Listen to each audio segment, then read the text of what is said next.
Good morning, everyone, and welcome to our first part one of our Pulse on Marketing in 2021 series. We are so excited to have Damian Wilson, professor at Sonoma State University and Hamill family president, joining us today from Sonoma State University. I just wanted to give a little background on what we've been up to with our member education program. Last year, we branded a new academic program called SCION, which stands for Sonoma County Industry Opportunity Network. And we're excited to say that we've developed a quarterly webinar series, this first one with a big, strong focus on marketing and PR. The following one in May, June timeframe in Q2 will be a DTC and distribution focus. And our third one will be more production and harvest oriented. And our fourth will be a planning for 2022 series. In this current series, we have 2 more webinars that we'll be hosting over the next 3 weeks. And the next webinars will be one next week with Lou Hammond Group. And they were very, very lucky to get Adam Teeter of VinePair to do a What Journalists Are Looking For in 2021. And the following one will be a digital ad webinar with some of our partners at Hearst Magazines, Amatero Media, and the Press Democrat. We're so excited today to welcome Damian to kick this off. He joined us first in June last year, and we're really excited for him to kind of do a part 2, catch us up on what's going on in the marketing world and how to keep driving consumers in this crazy new environment that we're in. So Damian, over to you. Yeah, thanks, Jesslyn, and to Sonoma County Vintners for inviting me to put on this presentation. I think this series is exactly the sort of thing that wine producers need, particularly given the challenges we're all facing with the pandemic, and trying to identify how to respond to the new normal is a question that keeps coming up with one of my discussions with producers and distributors in the sector. So let me go to using the technology and share with you what I've presented for today. I've got a presentation which follows on from what was presented last year, where the idea was to introduce this concept of the new normal and what the new normal might have meant, what the challenges were we were facing. And so let's go into that presentation. I welcome discussions, I welcome comments in the chat box for anyone who wants to put it in there. But as you can see, and for those of you who have been kind enough to fill out the responses in the Slido poll that I issued when we put this idea together, I'll go through and we'll present some of your responses, and so you'll get to see that there's been a benefit in interacting live. So let's move on with the presentation, and so as to kind of help both the recording and the focus on the content, I've turned off my video. Now I'll turn that on periodically as we come through, where we get to the Q&A sections, and when we don't have material up on screen, otherwise taking up most of the real estate in front of you at the moment. So to have the obligatory background slide, I'll race through this here. Anyone who wants my contact details is welcome to flash that QR code on the screen as you see fit. But my background, essentially, I'm a professor at the School of Business and Economics, and my expertise is in wine business. I am also the holder of the Hamill Family Chair at the Wine Business Institute, and that's essentially, this is part of that role. This is the important contribution that we try and convey, both on what we find through research and what the feedback is from the wine sector on the needs of wine producers in the modern age. My background and research expertise focuses on consumer behaviour patterns, how people come into wine, how people's consumption behaviour evolves, and how purchasing behaviour responds to certain stimulus and response. I've also done a fair bit of research in digital communications, and most of my recent publications are in that area. But I've also had some experience in researching and publishing in tourism, as well as on innovation adoption, particularly with regard to closures, label, packaging design, and those sorts of things, the success thereof. And that comes on the back of more than 20 years of experience in the wine industry, both from the retail and sales perspective, from service and hospitality, and through the distribution and promotional side of the wine sector. So with all that in mind, I bring my years of experience and research expertise as a means to put this presentation together for you today.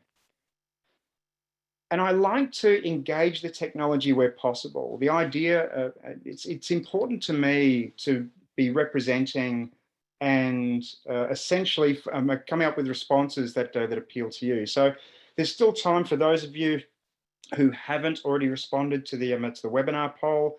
If you're thinking, what webinar poll? Oh, I haven't done this. Look, don't stress, you don't have to.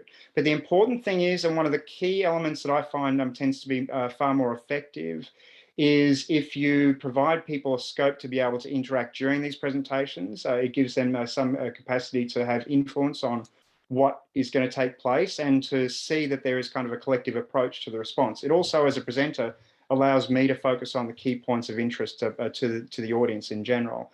So if you happen to be using a laptop to join this session and you want to use your phone to use the polling tool, feel free to scan that code with your camera and then answer the questions that are put there on the poll. There are three survey questions. I'll go through those in a minute. For those of you who just want to use the traditional method, where you want to open up a web page, open up a web page in your browser and just type SLIDO in the web browser, and this page will come up first of all. All you need to do to join in this session to be able to express your points of view, both posting of a Q&A and also of responding to the poll questions as they come up during the presentation, is to enter the code SCION 310. You can see it's up in the green blob at the top right of screen. That is the Slido code, and that blob will be up there the entire way through this presentation as we go through the poll questions and we get responses from the audience. So I am expecting some interaction. I'm encouraging those of you who want to post questions when you get into that event to hit the Q&A tab, and in the Q&A tab to put your questions as they come up, and I'll address them as they appear in the Q&A list based on what I'm expecting to present. But the important thing is that if you are contributing and responding to the poll questions, we get a great deal of interaction, and it gives me a really good opportunity to be able to respond to the queries you have and the perceptions that you have based on the topics that we're presenting today. So specifically, let's have a look at what today's webinar is going to cover. Ideally, I'm going to just touch base with some of the material that we presented last year, at pretty much when there was the height of the initial panic in response to what had happened with the pandemic. We'll look at the traditional approaches for winery sales generation and essentially look at how that's changed by illustrating examples of what success looks like through the pandemic, based on numbers that we've got, some of which came in recently with the SVB report, and particularly for Sonoma County overnight, but also looking at some SHIP compliant and some of the Nielsen data as well. We're going to lead that into what the new normal might look like following the pandemic, and as the response takes place and consumers get back out into the marketplace.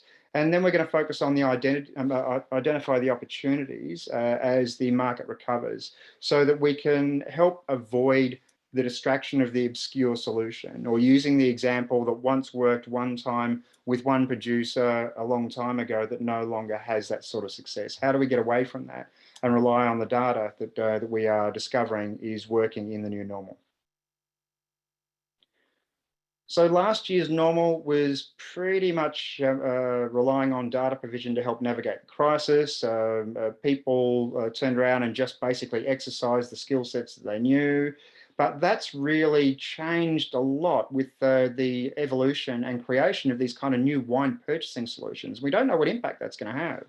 There are these new routes to market that are in transition that have just come up out of nowhere. There have been changes to regulations that we've had to adapt to, and correspondingly, consumers have changed their purchasing patterns. How much that will endure, we don't yet know.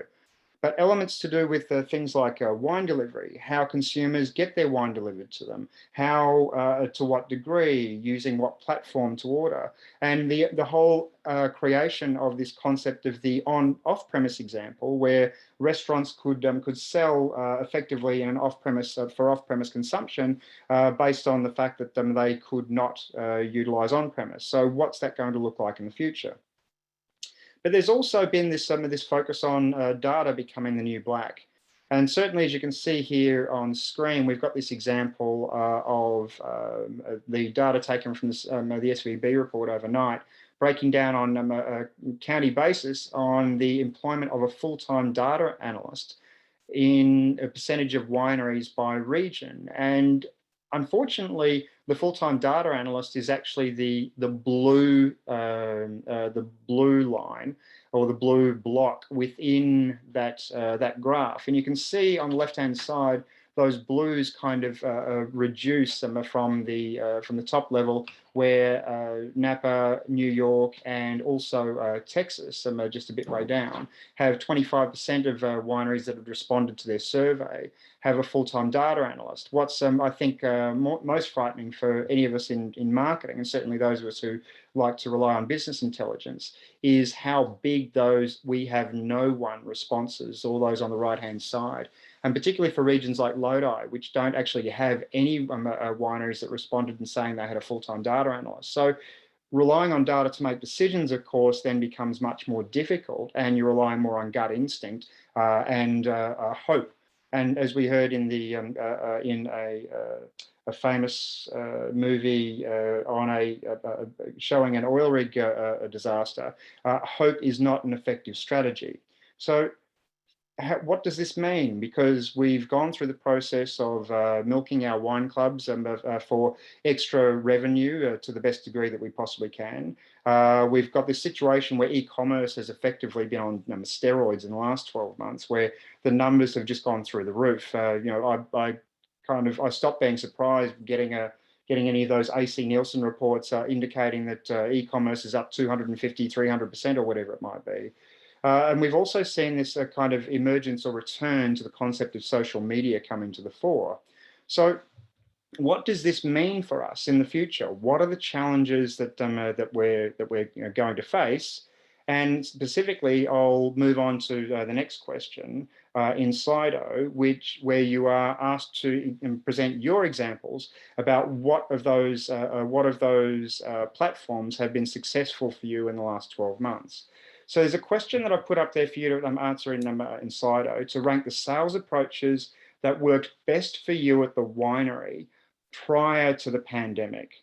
So this is what I normally do with these questions when I put them up for students. I mean, I can see we've got 40 participants in there. So I'll give you a couple of minutes just to answer this question. You can either, again, flash the QR code and get into that. I've got a Q&A that's come up. Okay, that's the detail. The question I've got that's come up is what's the average size of the wineries that responded to the SVB report. The report illustrates that it was fairly broad response. I haven't got that data in front of me. It's not one of the ones I put in place, but there were responses from all different size wineries, and I'll give you some examples about those responses based on winery production size in later slides. But specifically, there was a broad range of responses that were put into that SVB report. So I'm ranking the sales approaches that work best for you at the winery prior to the pandemic. There are a number of choices there. I'll put them up on screen, and in the meantime, I will. I was going to say I should get the music playing and the background. So we've got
All right, so let's get back to this stage of the presentation. Let's see what we came up with. Okay, so responses are supposed to update, but doesn't seem like it has. So let me just.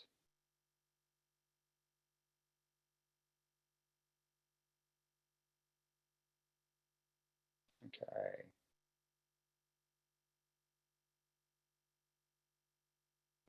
Go back to that. It's always the wonders of the modern technology. The good news is I actually have that information. Yes, I do.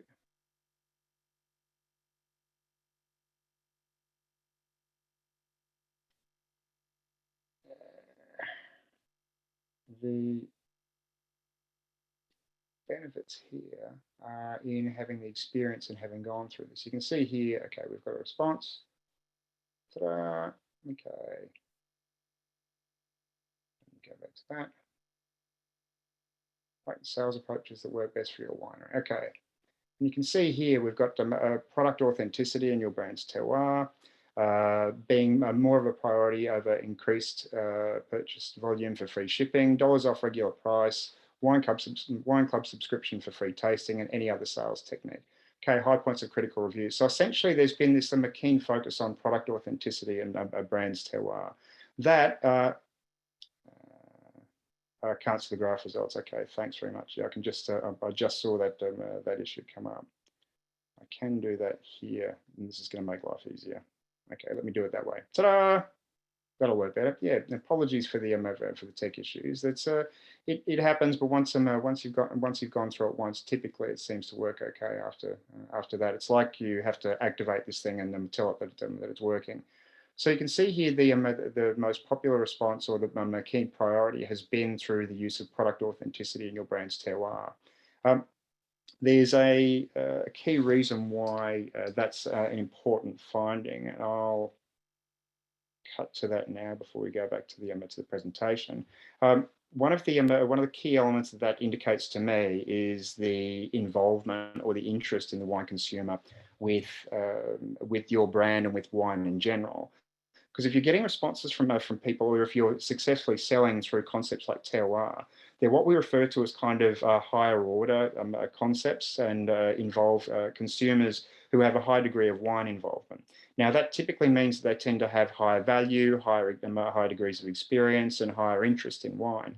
The challenge, and one of the big issues that's going to come out of this presentation, and why I wanted to them focus on this, is that in the future, we can't rely on those consumers. We have to develop ways to acquire new customers, because if we don't, and we rely on those customers who are already in the sector, we're not refreshing the category. We're not bringing more people into the market. And that essentially will lead us down a path where our market can only go up and then decline as we lose consumers, as we don't come in and have others that come into the have others that come into it. So that could make things quite difficult in the long run.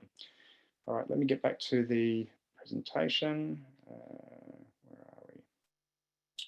Okay. So thanks for that. Get rid of this. Put presentation up. Okay, and then I'll get moving on to sharing my screen. Okay. Looks like we're back and running again. So I'll move on with that and share that with you and stop the video. So let's move on from that perspective, and let's see what else we've got there. So the traditional approach, either awards plus review and discount, or the idea that you're focusing on using higher order concepts. So that model has pretty much close to exhausted the potential for success, or in an ongoing basis. And certainly, one of the problems is once you get to the top of the market and you run out of new customers you can acquire, because you've got that response that really makes life difficult for the consumer to come into the category once they've already purchased as much as they can. You've got out that extra margin that you can squeeze from your loyal customers, and there's only so much more that you can squeeze, because if they're joining the wine club and they're buying on a case or a 3 or a 6 or a multiple case margin, you can't really just add an extra 10% to a case because it's not an easy unit measure to go from 12 to 13 bottles. It's not a simple solution just to get around that. In fact, and also you can increase prices to a degree, but people kind of easily get tapped out, and you start running out of that capacity to get more business out of existing customers. So if you're looking to get new customers and you get stuck on this idea that you could end up on the downward spiral where you start discounting to try and generate customers. And that's what we want to try and avoid happening, because what it tends to indicate is the maturity in the market. And it's always a symptom for a need for a brand to have a better degree of awareness in the marketplace. That's really the key challenge. So how many of you have measured the impact of the approach that you've had? How many have looked at that? And this is a rhetorical question. There doesn't need to be a response to this one. But recognizing what degree your brand's awareness has changed over the pandemic, what sort of mentions you're getting online, what are your metrics telling you that is working well, what isn't working well. Because particularly to try and sell wine based on a concept such as terroir, or critic reviews or high points or anything like that, they involve a consumer who has a higher degree of understanding and experience such that they value those concepts. And if they don't value those concepts, they can't be effective in generating sales. So you need to be doing things like looking at the degree of mentions that your brand attracts versus the image that your brand has with your existing customers, whether that's online. I mean, we've got the capacity to measure all this stuff now with social media, with using Google Analytics, whether it's focusing on our tinkering on trying to develop a better application of search engine optimization, of articles that mention versus the number and degree of publications. I mean, the downside is the future, if you can't get any more out of your customer base because you don't have those who are involved, experienced, and interested enough in wine to pay the higher price, then you end up having to go to the other end of the market to start moving volume. And what's the cost associated with that? The loss of sales value, the potential future sales for the impact that it has on your reputation. All of these things are really important and issues to consider as we move forward. And of course, that getting caught up in that discount spiral is really the first law of store closing, and one of the things that we want every winery to avoid to the best degree possible. So what are the solutions? Well, there's been, for a start, just to kind of highlight the success during the pandemic has really been at either ends of the market. Focused on the illustration of this example from the DTC report from Ship Compliant, have illustrated in the last 12 months during the pandemic, it's the largest and the smallest wineries that have secured a much greater volume of DTC sales than they have in recent years. But that's been at the expense of value. It's also with the largest wineries, it's been pretty much as they have benefited, particularly with the online solutions, with what we're referring to as range consolidation. And what you see is that in times of market contraction, it's the brands on the fringe or on the outskirts of the outlying brands in the market that kind of get overlooked. It's more of the bigger, better known brands. The more, in times of crisis, people go for the blue chips. So consumers tend to go back to those brands they're most familiar with, that provide most comfort, better value for money, because they lose that capacity to be experimental. And is it based on priority access for unmet demand for the small brands? The small brands basically have been able to, those that have already established a market share and have got good relationships with their customers, have been able to kind of extend that relationship and take advantage of of that benefit, and have been able to move product accordingly. But it's all those wineries that have been caught in the middle. They've kind of been, they're too small to benefit from consolidation, and they're too big to benefit from kind of latent demand because they have too large a supply that can just be made up by focusing on DTC. So what's the solution for them? How do they adapt to this challenge? Well, the bottom line is, and as SVB indicated with the data from overnight, is that this is one of the things that they're looking at as being the future. What are the priorities and the different areas that we need to be focusing on for our brand to take best advantage of the marketplace. And suggesting that internet sales is one of the big futures, and certainly based on both the volume of e-business sales that have taken off in the last 12 monthmonths, but also the learning effect. The consumers who, prior to the pandemic, less than a third of wine consumers were even familiar with purchasing being a solution for them. Whereas now you've got all of these people who not only know of it being a solution, but are familiar with it. And that learning effect is going to be residual. That's going to benefit those brands that have taken advantage of that platform. Prospects of digital outreach using the technology. Phone sales have been considered to be less important, but certainly there's been some evidence that that's been successful to a degree. And if not, there are other curated DTC options, but to what degree and how important they are is going to vary based on the producer. And this, just to answer that question earlier about the size of producers in this, there was a good range in the responses. I didn't look at the number of respondents, but they typically get about 500 plus or around about on an annual basis. So I've no reason to consider, and I haven't got those numbers in front of me. If Jesslyn's got them there, she might be able to put that in the chat box. But you've got a range by production, and you can see here the kind of clear distinction. Which is directly proportional to those wineries which have been successful. The larger volume wineries have pretty much relied on success in the wholesale channel, moving through the three-tier system. The smaller producers smaller volume producers have had to rely far more predominantly on their success in having an established DTC platform and audience. The likelihood of those numbers continuing is going to depend on the direction that the producers take. And as you can see there, it's in the middle areas where those producers have had to cover both platforms and try to cover them as well as possible, where it's been more problematic for those for those producers that haven't been at either end of the size of production channel. So what does this mean for the new normal? Well, the bottom line is it actually looks suspiciously like the old normal in many respects. There are, the producers at either end of the scale tend to have most success, and those that are caught up in the middle kind of don't have as clear an idea or clear as brand perspective to be able to take advantages of either size or excess demand.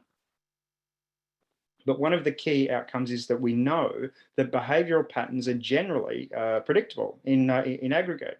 Sorry, I've got a question just on will this deck be provided post-call? This presentation is being recorded for Sonoma County vintners, so I'm pretty sure you'll have access to that. I don't have any problem posting the deck and making that available for anyone who wants it, so I'll deal with that. I'll chat to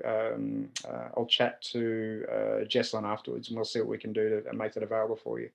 Behavioural patterns are generally predictable. We know that consumers in aggregate, for issuing any sort of marketing strategy at all, we know how people are likely to behave. We know how they come into wine as a category. We know how what their purchasing behaviour is likely to be like. And so we're familiar with this aggregate data. We can use that to predict changes in patterns, as long as we're aware of the influences on consumers' behaviour. So how people come into wine and how people change or address their behaviour at the point of purchase.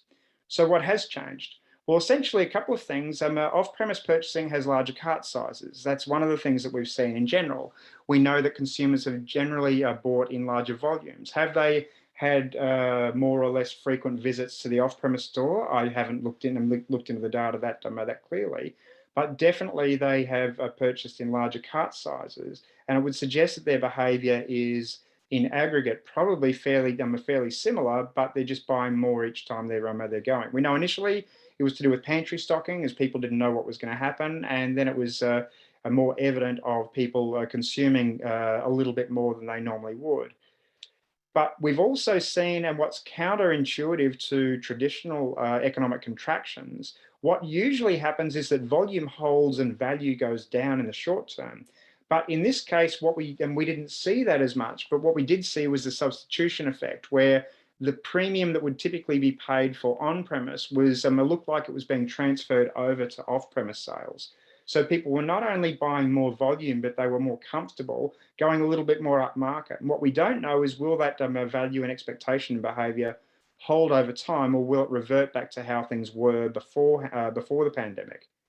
E-commerce has also flooded producers with data. Those of you who are using an e-commerce platform will have an absolute wealth of information. And I suspect that many of you, I don't know, but I suspect that many of you are struggling with that kind of flooding of information. It's just you're suffering analysis paralysis, don't know what to do with it. What does all this mean? It's clearly good stuff, but how does this help me apply my marketing strategy, particularly if you don't actually have a specialized data analyst to look after that information. And accordingly, that can freeze producers out of the market. We also know, and what we are hoping for, is that on-premise and tasting room recoveries will take up much of the slack as the economies open up. But the reality is we don't actually know how well that's going to take place. And we are not sure, because that situation is quite difficult to interpret, because we're not sure whether people are going to jump to the opportunity, or whether people are going to are going to be reluctant because of fears of the impact of the pandemic. So we'll just see what's likely to occur.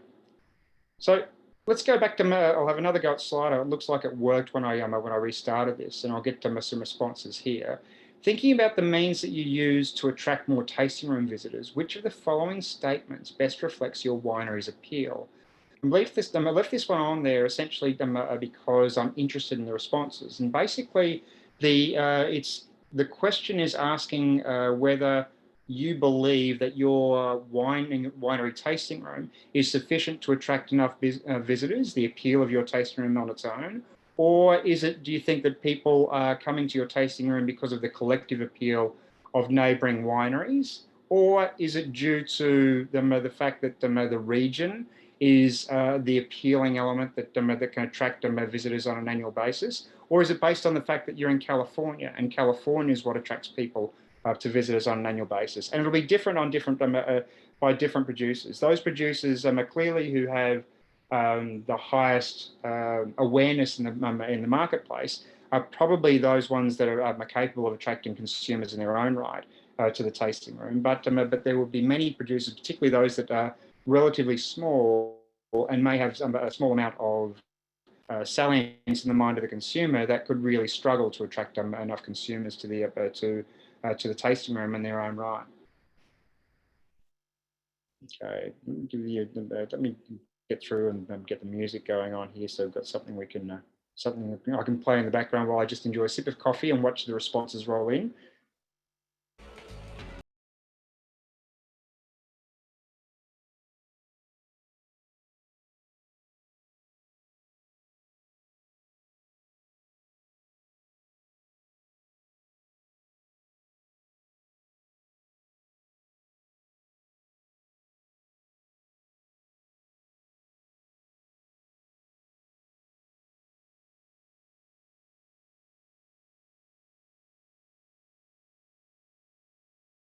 Do like watching the numbers change on screen. It's actually interesting seeing as people add their responses. I'll give it another 30 seconds.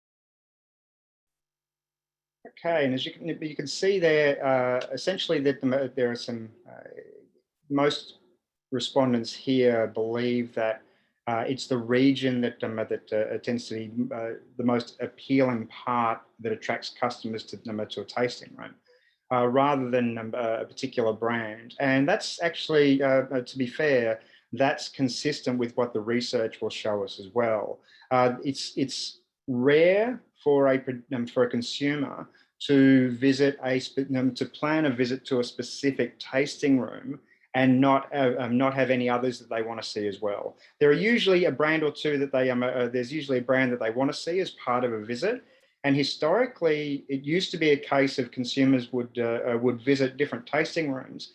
And if they were there for a day trip, they'd see between 3 or 4 places. And if it was an overnight or a weekend away, it was more likely to be 5 or 6 producers. Those numbers have dropped substantially in recent years. So we actually believe that there are more producers who are attracting consumers in their own right, and it may only be for a one-stop shop or a one-stop experience, often because of the cost associated with them with the wine tasting, but also because of the average price of wines purchased and the frequent need to sign up for a wine club. So that we know those numbers are changing. The fear with that is that we know that consumers will come to California to go wine tasting. We also know that consumers will go to Napa will be the first destination, Sonoma will be the second destination, just based on salience of wine region, or specifically salience of an AVA. Now, when I last looked at it, there were 244 AVAs. I think there are closer to 250 now.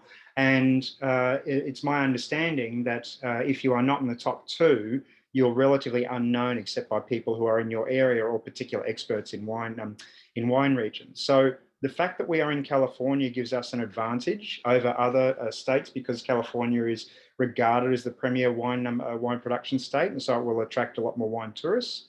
And within that region, at least Sonoma is second in salience as far as wine region is concerned, behind Napa. So that gives us some capacity to attract enough consumers to go to tasting room visits. Other regions have to come up with other ways to do that, and that's one of the challenges before them. Just with regard to, there is a link to these presentations, and these will all be made available to everyone at the end of the presentation as well. So we know that particularly the idea about brand neighborhood, there might be a collective group of wineries that consumers want to visit. I don't know what that might be in your region, but there are often people, if they decide they wanted to visit one, they will visit another local, or they may visit a third local producer just to get a difference in perspective, or just to try and discover something new. But it's really the larger concepts, the regionality and state-based production, which we have to rely on as a means to attract wine tourists. So California does provide that universal connection within the US. Sonoma County is second best known with wine consumers. Anyone more specific, or any region more specific than Sonoma County, is really just more isolated. If they're relying on their region as being an attraction to wine tourists, they are only really relying on the most informed, most knowledgeable wine tourists, which might mean there's money there, but there's certainly not a critical mass of volume of tourists, which means that a large number of producers really will suffer in that respect.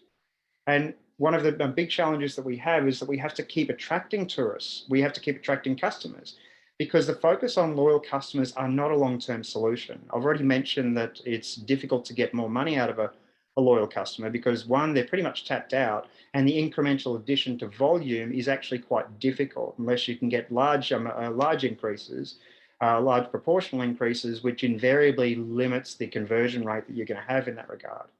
So the long-term solution is for us to develop a strategy that is effective in attracting new consumers, which may be counterintuitive to your approach. And clearly, from those of you who indicated earlier on that there's a focus on using concepts such as authenticity and terroir, that's attractive to them, to very highly involved consumers.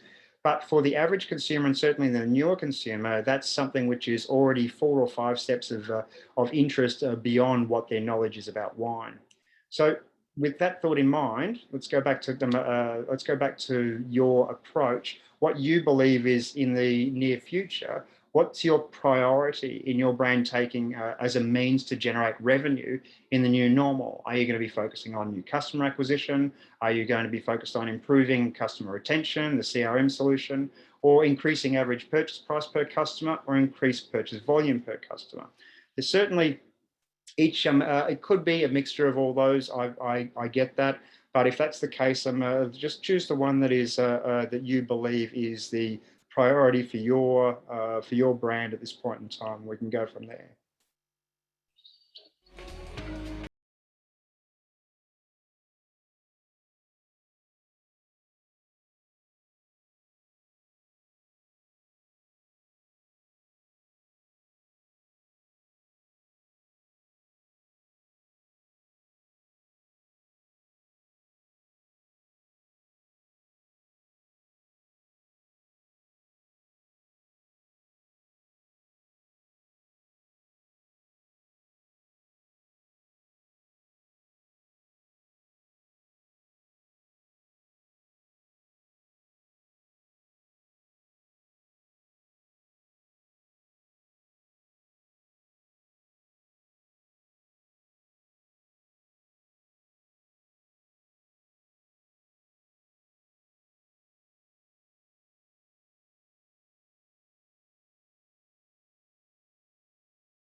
Okay, so thanks everyone for your responses. Let's see what we've got as the most popular new customer acquisition. It has to be, and that's really the bottom line response. The others are all potential ways that we can generate more business, but if we can't get new customers, we our sector is doomed, and that's one of the challenges. And we've seen in some data recently illustrating that kind of the what do you call it?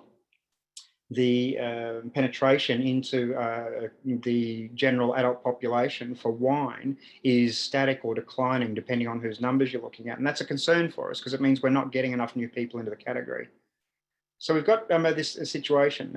Step one that we need to do is focus on new wine consumers. So we need to start with recognizing what wine's collective appeal is, how people come into the category. Your brand needs to start with the kind of regional visitors, understanding, putting those benchmarks in place that we know, so that we can measure how well we are doing at attracting new tourists to the region. So conduct that research on your tourism numbers. Keep in touch with the Sonoma County vintners, also with state agencies that record this information. So we've got that record of inbound and domestic tourists.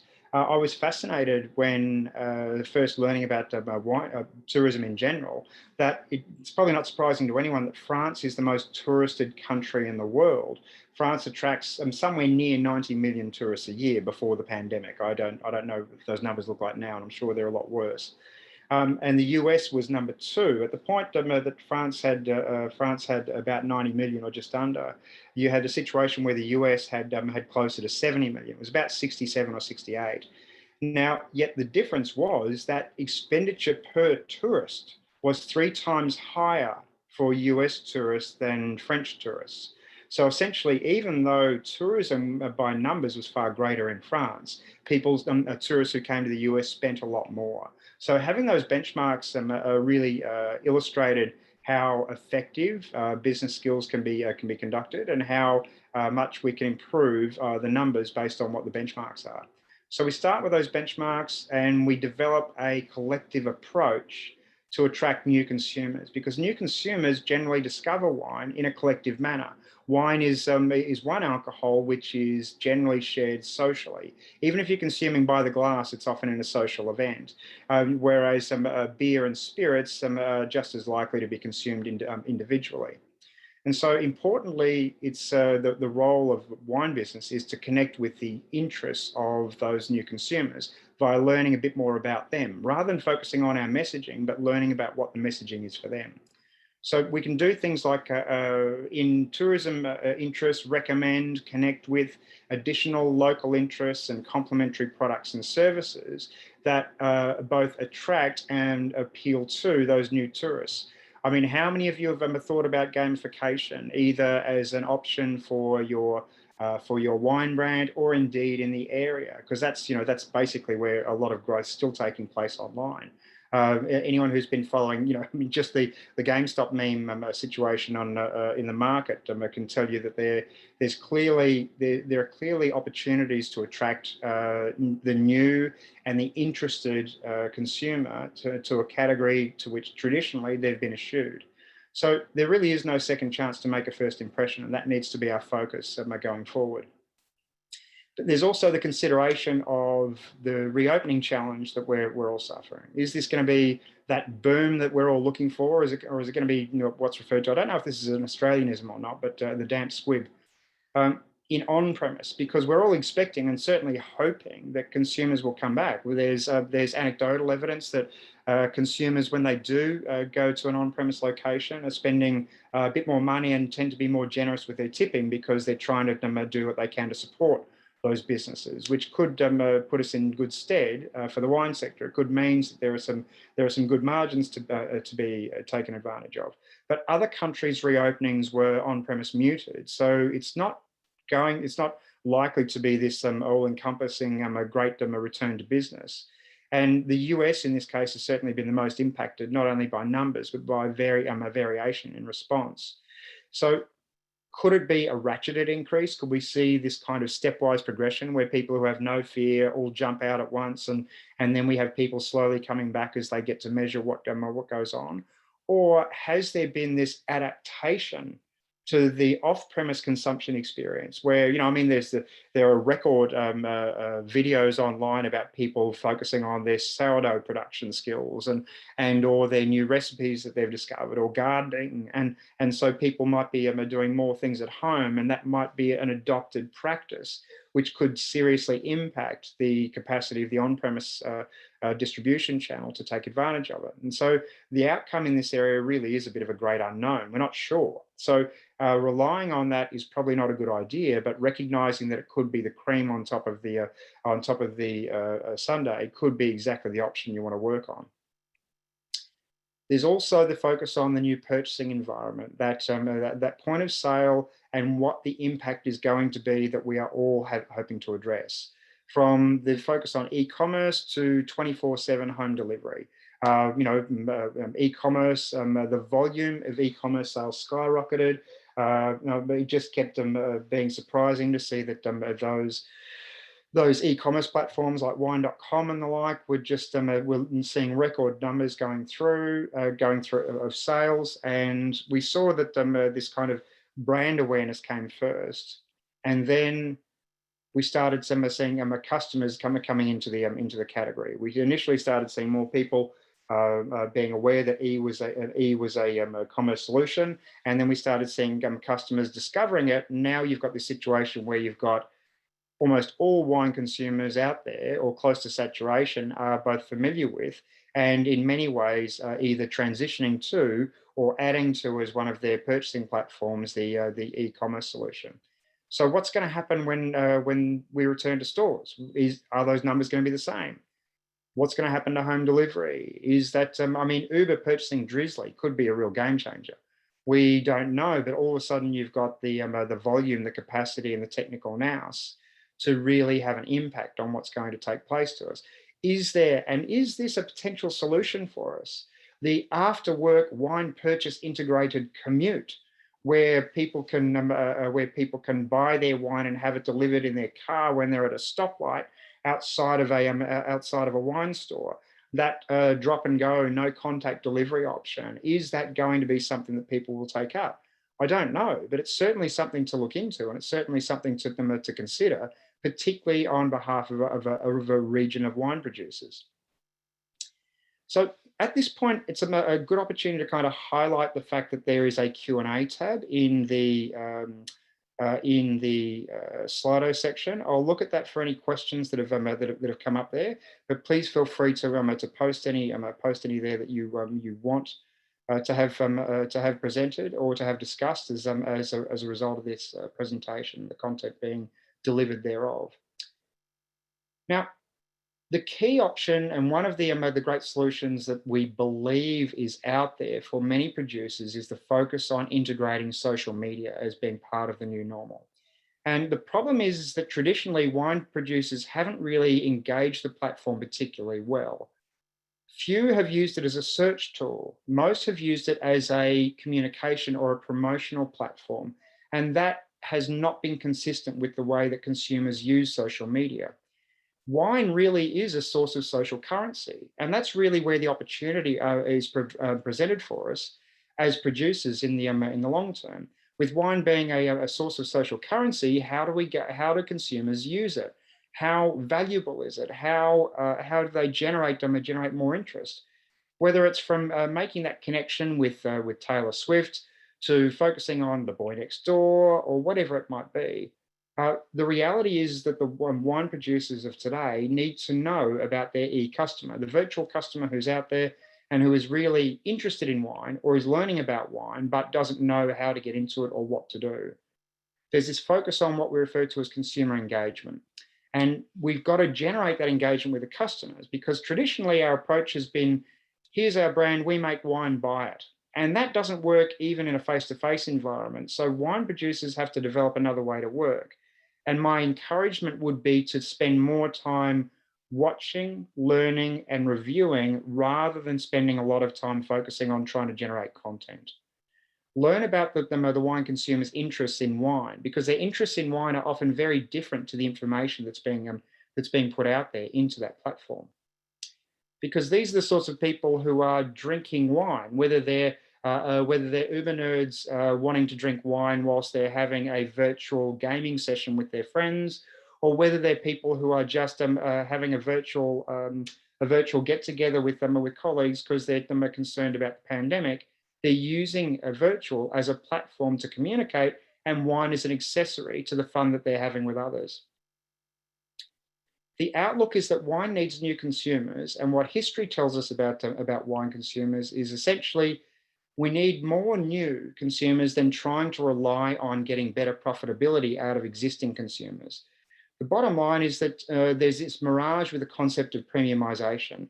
And unfortunately, it ends up being a short-term solution if you're going, oh, we're getting more money by focusing on the more valuable customer. That's all good and well, but that more valuable customer also is a target for other producers with high value products.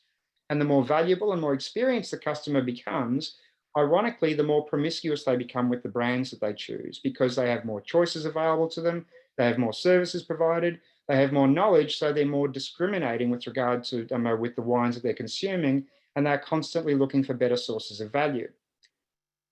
The new consumer code, on the other hand, is understanding how people come into the wine category, the tools that they use, the language they use, and new consumers really are the sole area of potential growth. That's the area we need to be focusing on. You've got to do enough to retain your customers and be aware of your churn rates, but the folly in trying to increase or improve loyalty has been shown consistently to cost more money to increase your loyalty metrics than it does to actually benefit from the financial increase from those loyalty metrics. And typically, what we've found is that those brands that have high degrees of loyalty, they are either anomalies, and there are usually very few of them, but there are some.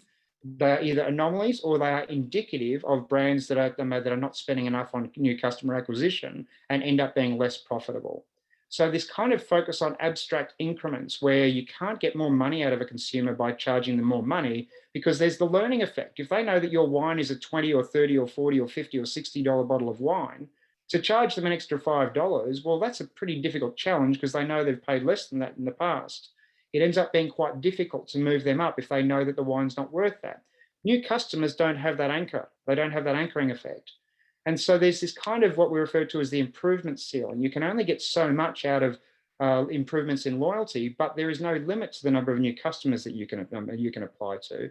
And if you've got it moving from a 0 to a 1, is an infinitely greater benefit to the bottom line than moving from than increase in numbers by 5 or 10%. So let's focus on what is your acquisition plan. Looking here at the sales channel by average price per bottle, we've got this situation here where you can see that DTC clearly has a benefit, has a greater incremental or a margin-based benefit to the bottom line for producers in higher price brackets. The problem with that and the challenge that's faced in that is that the new consumer starts on the left-hand side of the screen. They come into the category at lower price points. You don't have new consumers starting at wine and going, I'm going to pay $50 for a bottle of wine, or I'm going to go out and go to a wine bar and order a $20 glass of wine, particularly if a cocktail is a happy hour special at $4, or if a beer, even a craft beer, is on special at $5 a pint. It's a pretty big ask to try and encourage consumers to jump in midway through this price bracket. They just don't do it. So which channel is most likely to have new customers? The one on the left. Then coming in through wholesale, which is where we have to focus our attention to get those new customers. And so remember this, what sort of options are there available to producers? Well, the bottom line is if new consumers are increasingly showing that they have a greater interest in these categories here. Oops, let me go back to that.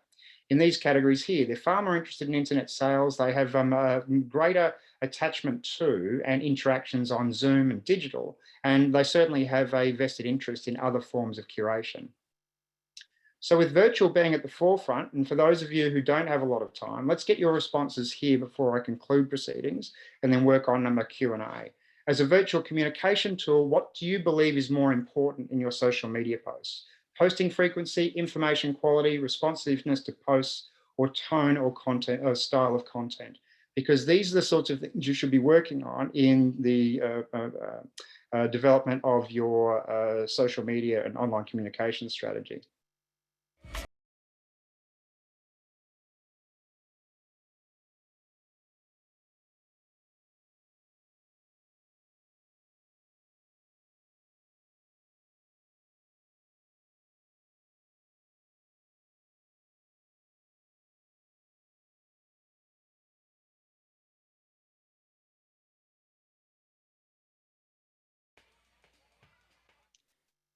Yeah, thanks everyone for your prompt responses on this one. This is, I know we're getting near the end for some of you.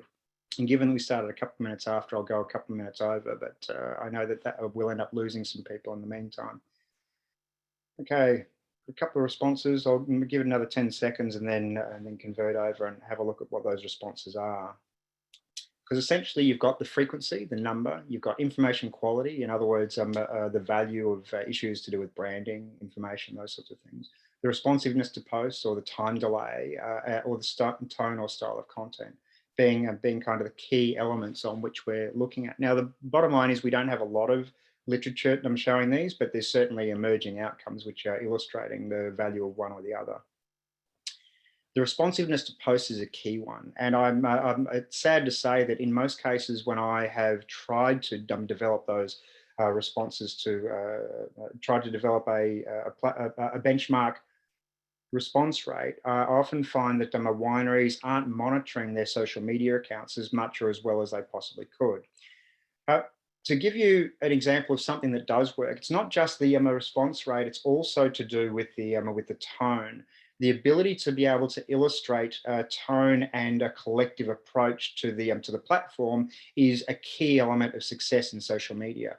And here's an example of something I put on at the start of the week. This is a provision of information and frequency of posting example. So I put this out there illustrating that there were things that you could do with this presentation before the session, ways you could get involved beforehand. And that particular tweet was repeated 3 times across different platforms, retweeted to different degrees. And that one got an impression of 174 people saw it. So don't know whether that's good or not, but it's certainly indicative that there could have been a better approach to doing that rather than providing information.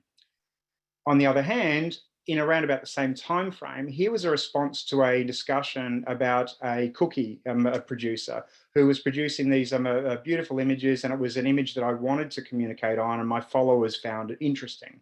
And so I just commented on that, and that particular tweet in the same period of time attracted 37,813, a huge degree of increases in followers. And it also led to a number of questions about the wine business program because people had checked out my profile. So these are the sorts of things that we need to be working on. And I think at that point, I'll turn to the conclusion in a minute, but I'm going to turn the video back on and bid farewell to those who can't stick around for an extra couple of minutes and say thank you for making the opportunity available and for sticking around for this presentation. I do want to, I'm going to go on to the conclusion and answer any questions for anyone who wants to stick around. I know I'm available for an extra half an hour if need be, but knowing that many people are familiar with this being an hour-long presentation, I just wanted to make sure that that's what I'm presenting here. So thanks for anyone who is here. For those of you who are sticking around, I'll finish up on the last couple of slides, and then I've got some more information for anyone who's interested in asking about it. So those of you who are going, I bid you farewell. For those of you sticking around, we've just got another couple of minutes to work on with. So I'll keep my video on for this one just to make life a little bit easier for me. To illustrate that social is social. The wine really is just a prop in the social lives of consumers. And really, that's what we need to be showing. That's how we need to be interacting with them. On social media, absolutely, but also recognizing that people will find our brands through web pages. We need to be measuring our brand's awareness. We need to be considering the e-business platforms that we're using, what the benefit is for us and how we can engage beyond just please buy my wine, because to get people to that stage involves a great deal of interaction and communications. For things like virtual tastings, how many of those have been interactive? We've seen the virtual tasting as being a way to communicate with consumers, but we've also seen the demand in them tail off as consumers have found them to be less than enjoyable, more as an information session. And so that's kind of limits the amount of tastings that can be held.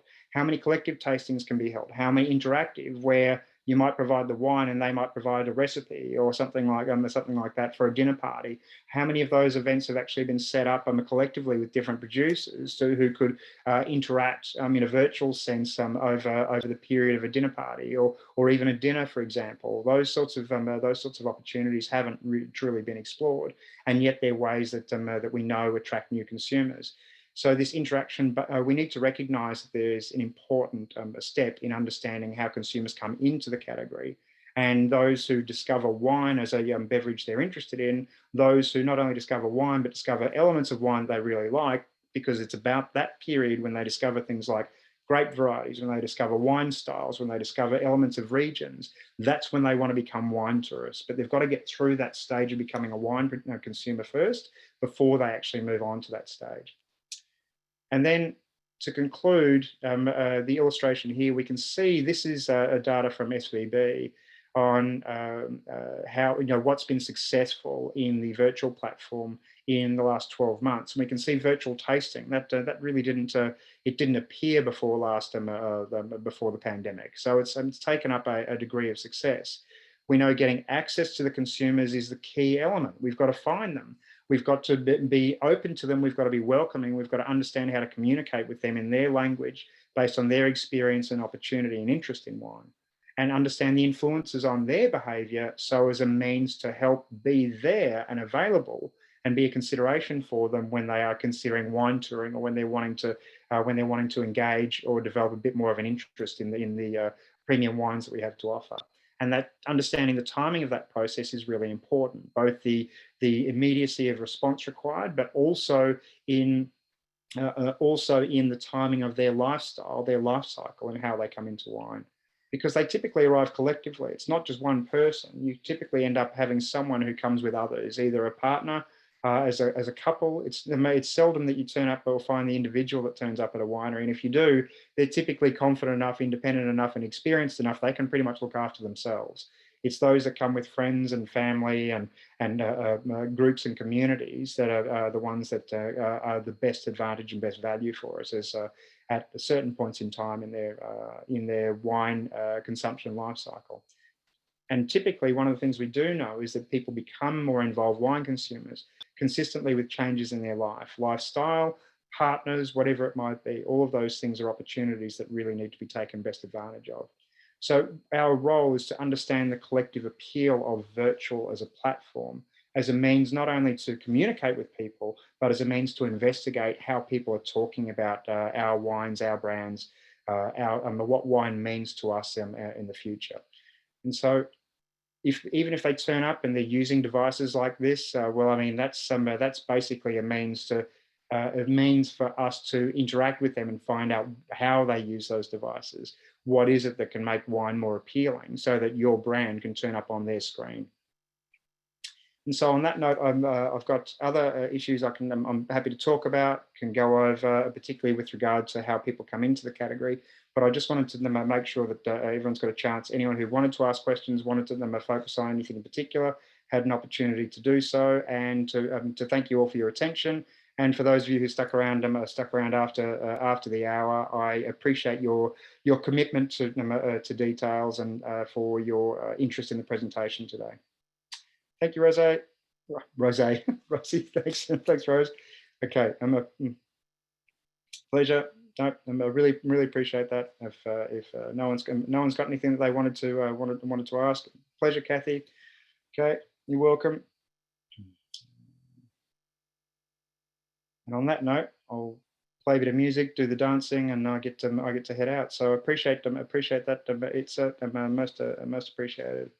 All that it's very helpful.